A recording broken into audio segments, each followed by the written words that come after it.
Dalam nama Bapa dan Putra dan Roh Kudus. Amin. Allah Bapa di surga, kami mengucap syukur dan terima kasih bahwa Engkau selalu peduli dengan kami. Engkau ingin kami tidak binasa, tapi Engkau ingin menyelamatkan, menyembuhkan, membebaskan kami dari segala macam kuasa-kuasa, entah penyakit, entah kuasa kegelapan, entah apapun juga. Kami ingin Kau bebaskan dari segala sesuatu itu sehingga kami dapat mengabdi Engkau, menyembah Engkau, memuliakan Engkau. Lewat kata-kata, lewat perbuatan, lewat pikiran. Berkatilah kami ya Bapa. Terpujilah nama-Mu kini dan sepanjang segala masa. Amin.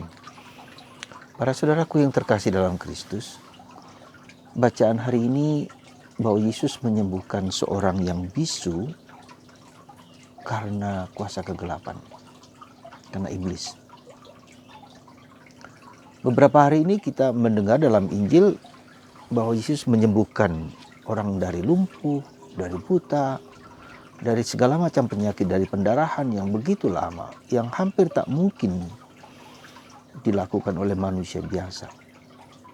Dan Yesus mengingatkan kita bahwa hari ini ada satu hal yang bahwa penyakit kita tidak hanya berasal dari virus, ya, dari penyakit-penyakit lain, tetapi bisa juga karena kuasa kegelapan. Bisa juga karena iblis. Dan itu sungguh ya memberikan kepada kita suatu perspektif baru di dalam hidup kita. Ya ada orang-orang yang memang dibuat demikian, dan kuasa kegelapan entah karena apa, entah karena orang lain, entah karena apapun juga dalam diri orang itu. Ya. Nah, saudaraku yang terkasih dalam Kristus, apa yang menjadi pegangan kita? Nah, kalau itu bukan hanya penyakit biasa, virus atau penyakit-penyakit yang normal secara alamiah dialami oleh manusia, tapi oleh kuasa lain, maka kita tidak ada cara lain kecuali kalau kita sungguh mencari dan mendapatkan kuasa-kuasa yang di atas manusia kita. Nah, itulah apa artinya berdoa. Itulah apa artinya beriman. Itulah apa artinya bahwa kita memiliki suatu relasi, entah personal, juga entah bersama-sama, yaitu iman akan Kristus yang telah mengalahkan dan menghancurkan kuasa kegelapan. Sekali lagi, kuasa manapun juga bertekuk lutut di bawah kaki Yesus. Di surga, di langit, di bumi dan di bawah bumi, di gunung, di laut, ya, bertekuk lutut di bawah kaki Yesus. Dan itu harus kita sadari sungguh-sungguh, supaya kita tidak takut terhadap apapun juga, ya, supaya kita tidak gelisah dan cemas. Yesus berkali-kali meredakan badai. Nah, saudaraku yang terkasih dalam Kristus, maka Tuhan memberikan kepada kita iman itu sudah ada. Ya, ketika kita dibaptis, ketika kita menerima komuni, Ekaristi dan semua sakramentan, iman itu sudah diberikan kepada kita. Iman akan Kristus Yesus sebagai penyelamat, penebus, pembebas dan penguasa, raja dalam hidup kita. Nah, tetapi dari sisi kita juga ada bentuk latihan, gitu loh. Ada bentuk usaha, gitu. Tidak cukup hanya bahwa kita mengandalkan gereja, mengandalkan para pastor, mengandalkan doa orang lain, tapi saya sendiri harus menjalankan itu. Dan itu yang mau disampaikan pada kita dengan virus corona ini, gitu loh. Jadi saya secara pribadi, secara personal, secara individual harus berusaha dengan sendiri-sendiri. Tidak bisa mengandalkan tolong doakan saya. Meskipun itu benar dan bagus, tapi secara pribadi Yesus menuntut itu, ke imanmu menyelamatkanmu. Iman pribadi tapi iman bersama. Coba kita lihat ketika beberapa orang membawang gotong orang yang lumpuh dan meletakkan di bawah kaki Yesus. Iman kalian menyelamatkanmu. Ya, nah itulah bagaimana iman itu tumbuh, harus dilatih. ada bagian dari diri kita yang harus kita korbankan, kita menjalankan itu supaya, karena ini merupakan suatu latihan, sekali lagi ini merupakan suatu latihan. Ya. Ketika orang melatih terus-menerus, maka orang menjadi ahli.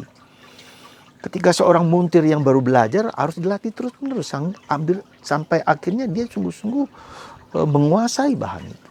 Demikian juga dengan hidup rohani kita, maka disebut spiritual exercises. Ya, saudaraku yang terkasih dalam Kristus, sekali lagi Tuhan meminta bagian dari kita bahwa kita harus berusaha mencari, menemukan, ya, meluangkan waktu, memberikan waktu yang terbaik untuk membuat iman kita itu tumbuh, berkembang. Nah, kedua, harus disadari bahwa ketika kita sakit, ketika kita menderita, itu pikiran, perasaan, tubuh kita itu tak mampu, tidak banyak mampu untuk berpikir dengan logis gitu loh. Bahkan untuk berdoa sekalipun agak susah karena kita terfokus kepada apa yang sedang kita alami. Pikiran kita menjadi kacau, perasaan kita menjadi kacau, ya. Penglihatan kita, pendengaran kita, penciuman kita itu menjadi kacau balau, maka seperti badai gitu loh. Jadi kemampuan panca indera kita dilemahkan. Nah, disitulah kita harus masuk kepada dunia yang lebih dalam, itu dunia batin, dunia roh kita. Ya. Dan itulah pentingnya mengapa saya berkali-kali mengajak Anda untuk mendaraskan, merapalkan doa singkat. Hanya singkat, datanglah Roh Kudus. Atau juga darah dan air yang memancar dari hati kudus Yesus, sembuhkan aku. Doa singkat ini kita latih supaya batin kita, roh kita itu bekerja gitu. Ketika kita dalam keadaan yang tidak mampu berbuat apa-apa, roh itu berdoa untukku. Ya. Jadi sekali lagi saya mengajak Anda supaya sementara kita sedang berdoa ini, ya, sedang melatih ini, maka roh kita akan ditumbuhkan, akan dihidupkan, akan dikuatkan lagi. Ya. Paham saudaraku yang terkasih, mari sekali lagi saya ajak Anda bersama-sama, ya, untuk melatih gitu loh. Supaya roh kita yang dalam diri kita nanti berdoa untukku, maka harus terus-menerus dilatih. Datanglah Roh Kudus. Darah dan air yang memancar dari hati kudus Yesus, sembuhkan aku. Sembuhkan keluargaku. Ya. Dan itu bagi yang sakit juga demikian, bagi yang sakit coronavirus, doakan terus dalam hati, karena dia nggak akan bisa. Coba lihat dia mau berdoa apa, dengan buku, dengan apa, tidak bisa. Tapi hatinya yang harus berdoa. Nah, saudara, di depan saya ini ada rosario. Kalau Anda ingin semakin serius dalam hidup doa, saya menjalankan doa ini adalah doa, ya, saya ganti dengan Bapa kami. 2 kali putaran. Bapa kami yang ada di surga dan seterusnya. Sampai 100 kali. Itu menunjukkan pada kita bahwa kita serius. Mohon ampun kepada Tuhan. Mohon Bapa sendiri yang bekerja lewat putranya Yesus, lewat Bunda Maria, lewat Roh Kudus, bekerja untuk kita semua. Di saat-saat yang tidak mudah ini. Ya, jadi saudaraku yang terkasih dalam Kristus, mari kita bersama-sama. Jangan lupa ketika kita sakit, kita sulit sekali berdoa. Apalagi pikiran kita, perasaan kita, dan pusing segala macam. Itu semua membuat kita tidak mampu, tidak berdaya untuk melakukan sesuatu. Maka mulailah dari sekarang. Ketika segala kemampuan panca indera kita tidak mampu, maka roh dalam diri kita yang berdoa. Ya, kita lihat dalam diri Santo Yakub, ya, dia ketika sedang tidur bermimpi sekali lagi juga. Itu juga Yusuf juga dalam perjanjian lama bermimpi, dan Yosef juga bermimpi. Artinya segala kemampuan daya-daya manusiawi kita, daya panca indera kita tidak mampu lagi, tetapi roh dalam diri kita tumbuh dan berkembang sehingga bisa mengenali apa yang dilakukan oleh dikehendaki Allah pada kita. Yosef, ya, itulah. Jadi semakin lama saudaraku, apalagi kalau kita lihat dalam perspektif hidup doa, ya, dalam perspektif hidup doa kita harus masuk ke dalam dunia Roh Kudus, dunia meditasi, pikiran, perasaan, segala daya-daya manusiawi kita tidak mampu lagi, kita tidurkan seperti Santo Yosef, tidurkan semua itu supaya nanti roh kita hidup. Maka sleeping Joseph yang patung Yosef yang tidur itu mengandaikan supaya pikiran kita, perasaan kita, seluruh daya panca indera kita ditidurkan supaya roh kita menjadi hidup. Itu tujuannya. Dan semua latihan-latihan rohani, membaca kitab suci, kemudian doa rosario, hening, diam, membangkitkan roh dalam diri kita itu. Supaya kita hidup, supaya roh itu hidup, bekerja, dan berdoa untukku, seperti kata Paulus. Semoga Anda dan saya di saat-saat seperti ini berani mengorbankan waktu. Ya, kalau kita mau bersama-sama doa serius untuk menghilangkan katakanlah COVID ini untuk diriku sendiri, untuk keluargaku, dan untuk dunia. Ya, kita berdoa untuk dunia sekarang ini. Semakin banyak kita berdoa untuk dunia, untuk gereja, untuk para pastor, untuk para imam, biarawan, dan semua awam semua yang sakit. Ya, cobalah, mari kita berkorban sebentar. Kita doakan rosario ini. Ya, dengan doa Bapa Kami, gantikanlah rosario dengan doa Bapa Kami selain doa rosario biasa Bunda Maria, ya.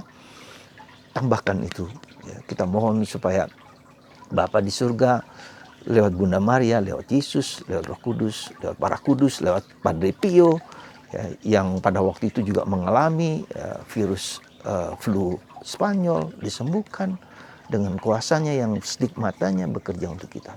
Semoga Anda semua, kita semua digerakkan. Ini serius, ya. Sekali lagi, kematian berada di depan kita, entah siapapun juga, kita tidak tahu. Yang sudah divaksin 2 kali pun bisa terpapar dan bisa wafat. Ya, jadi justru ini mengajak kita untuk semakin dekat dengan Tuhan, semakin bersatu dengan Tuhan. Ya, tidak lagi sembarangan dalam hidup kita. Mari kita bersama-sama, semoga Anda dan saya berani meluangkan waktu untuk bersatu dengan Kristus dan Tuhan dalam doa-doa kita. Dan kita mohon rahmat, kesembuhan untuk diri kita sendiri, untuk orang lain, untuk siapapun juga. Tuhan memberkati Anda dan memberkati kita semua, dan semoga rahmat Tuhan lewat tangan hamba-Mu ini sampai kepada mereka semua yang mendengarkan firman dan sabda ini. Tuhan memberkati Anda dalam nama Bapa, Putra, dan Roh Kudus. Amin.